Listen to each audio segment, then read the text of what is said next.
This desire to be one of the great men, capital G, capital M, of history is what is driving him. And power and a willingness to use it is what is driving him. He's been something of a walking moral hazard his whole life, where he takes actions and somebody else holds the bag.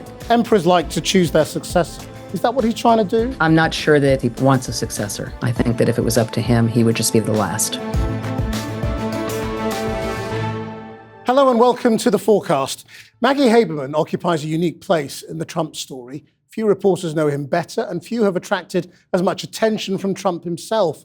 Her new book, with Jonathan Swan, Regime Change, reveals what's really happening inside the White House now, and how Trump has wielded power since his return. Maggie, thank you very much indeed for joining us. How surprised were you in a sort of a White House that seems now to be ultra loyal to Trump, that people were prepared to talk to you?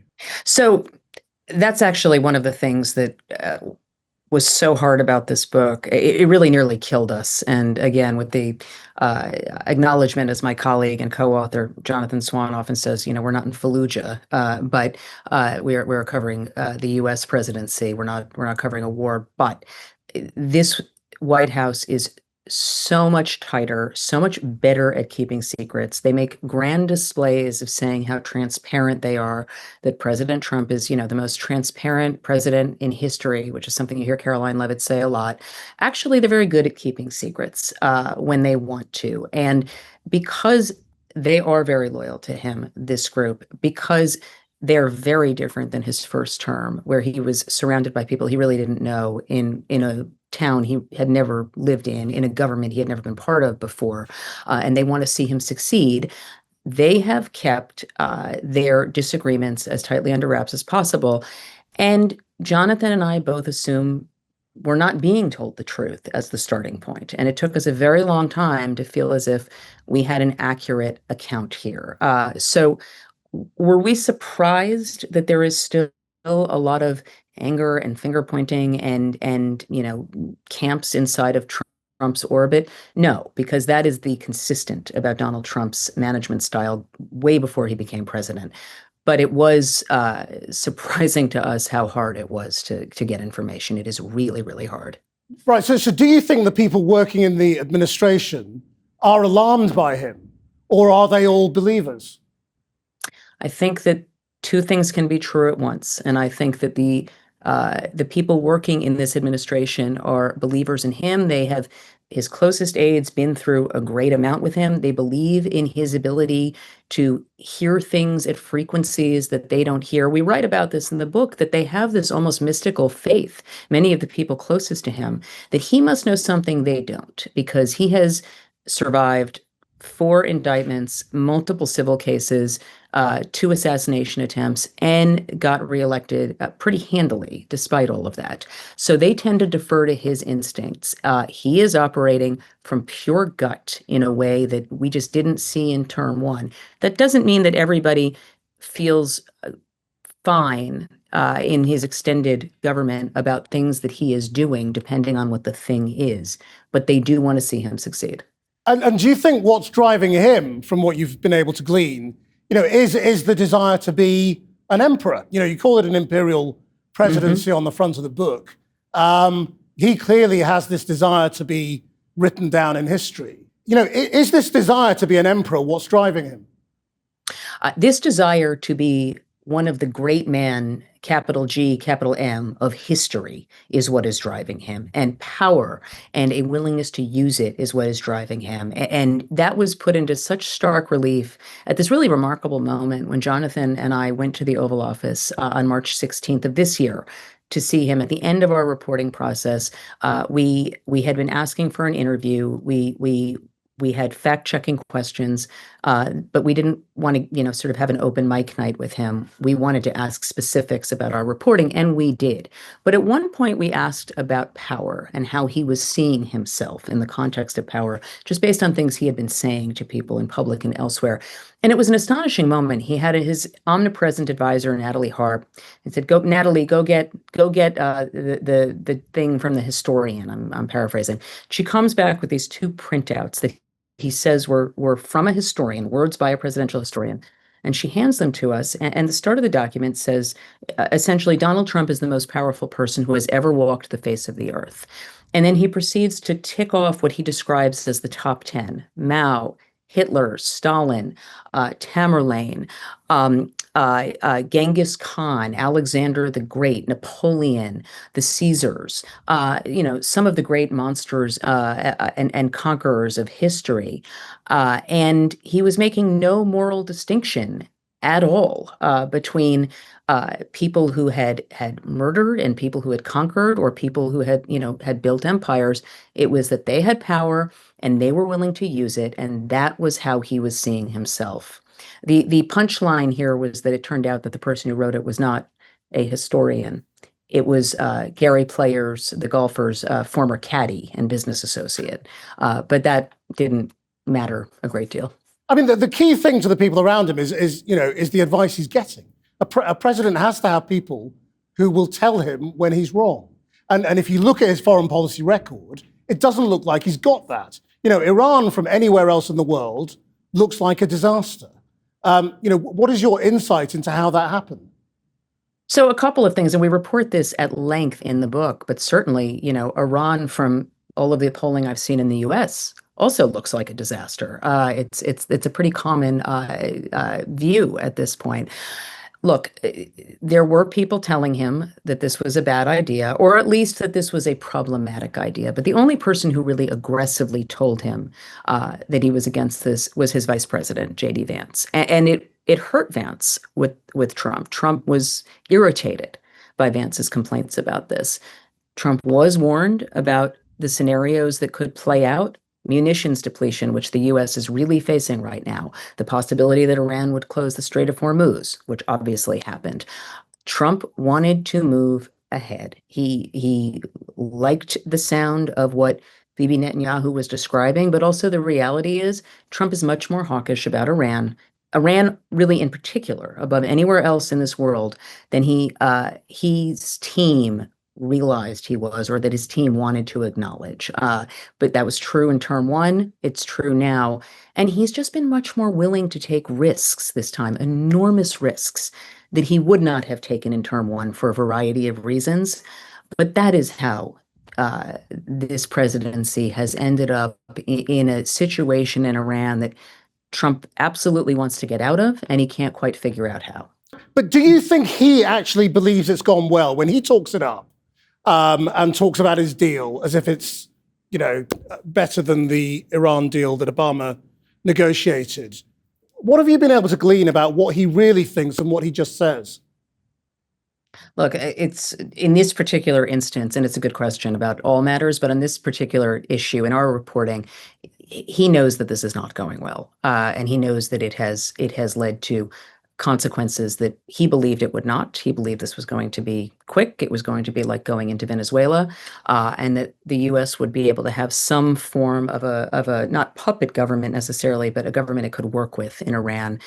Iran is a theocracy of 90 million plus people. It's not Venezuela. So this was certainly a misunderstanding.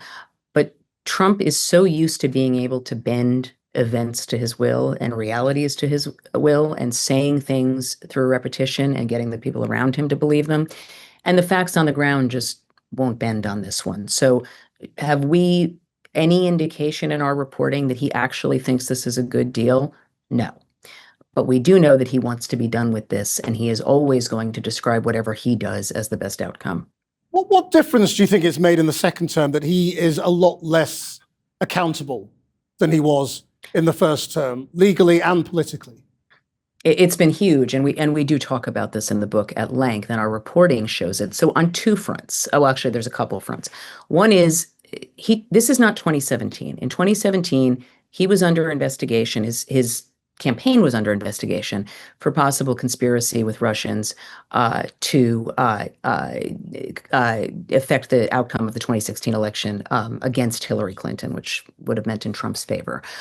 He fired James Comey, the FBI director, who had been in that post for several years. That led to a special counsel investigation. So that was a hot stove that he touched, and he really did not do that again, or things like it, until 2020, after he survived the impeachment process, the first one. This time, he has cowed business leaders. The media landscape is totally different. Congressional Republicans act as if they are supplicants to him. They have generally begged him for attention or endorsements, and his endorsement is still very powerful in Republican primaries. We've really seen very little indication that it's falling off. Some, but not a ton. He has a presidential immunity ruling from the Supreme Court. So he knows that he is fairly untouchable for official acts.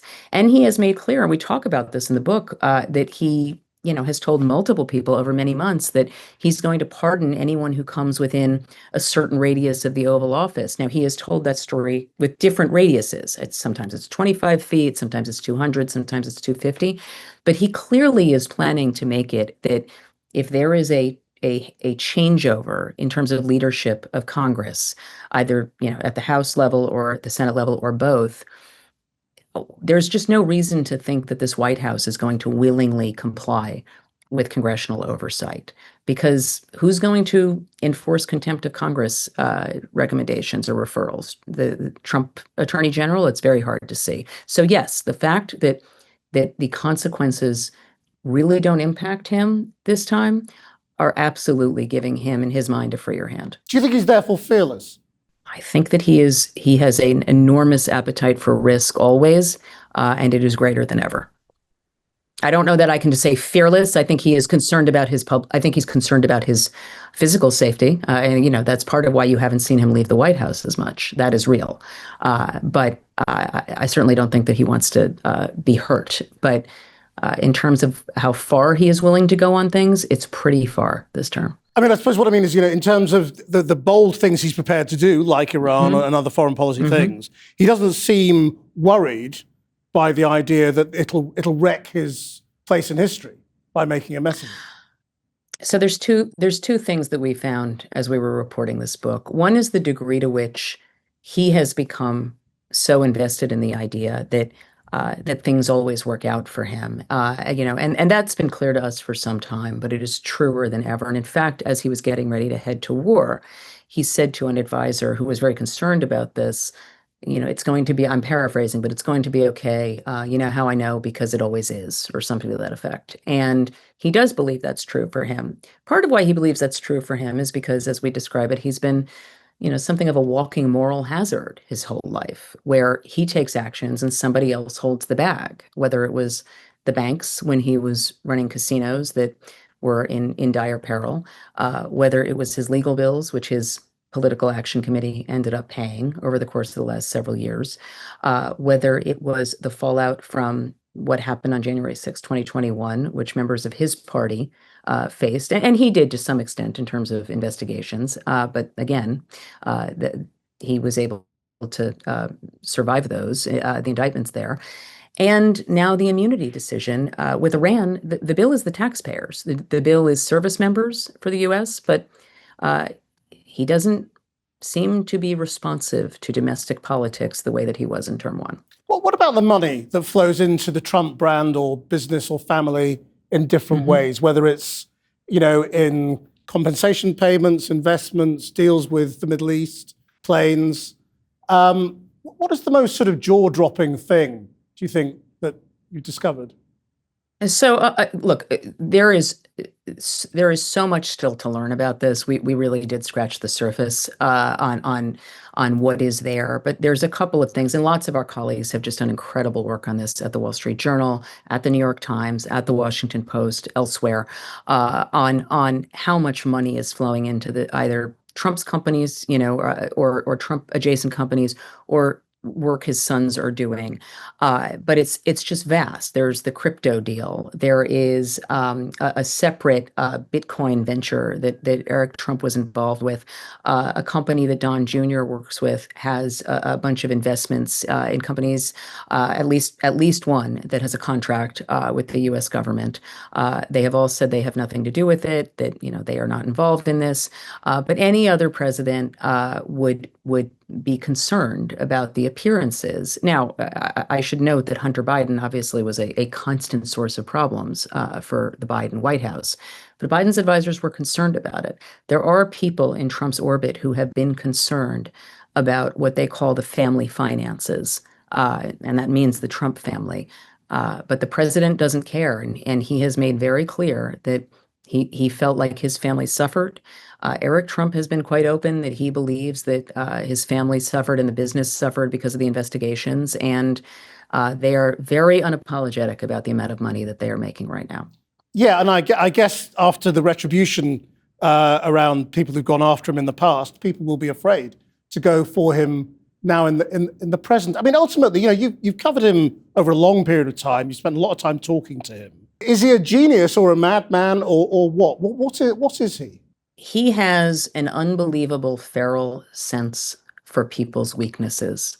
And he has, as he made very clear to us, and we can see this, a willingness to use power in a way that previous American presidents just have not been willing to. He either is claiming he has powers that, he doesn't based on Congress, or that various lower courts have said he does not, or he took the country to war without even talking to Congress. I mean, George W. Bush went through a process for a deeply unpopular war after 9/11. But he went through a congressional process. This administration is blowing up boats and saying that are coming up from Central and South America, saying that these are terrorists, these are narco terrorists, just blowing them up again. No congressional authorization.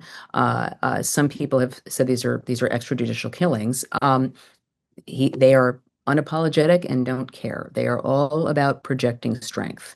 And that is all he cares about. Now, that doesn't mean that everything he does is an act of political genius. Sometimes he tends to act on impulse or things that he likes and that other people don't. And sometimes that overlaps with good politics, and sometimes it doesn't.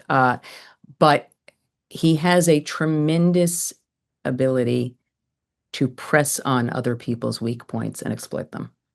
And what do you think your relationship with him is? I mean, he will attack you and insult you and then give you an interview. Is it a symbiotic relationship?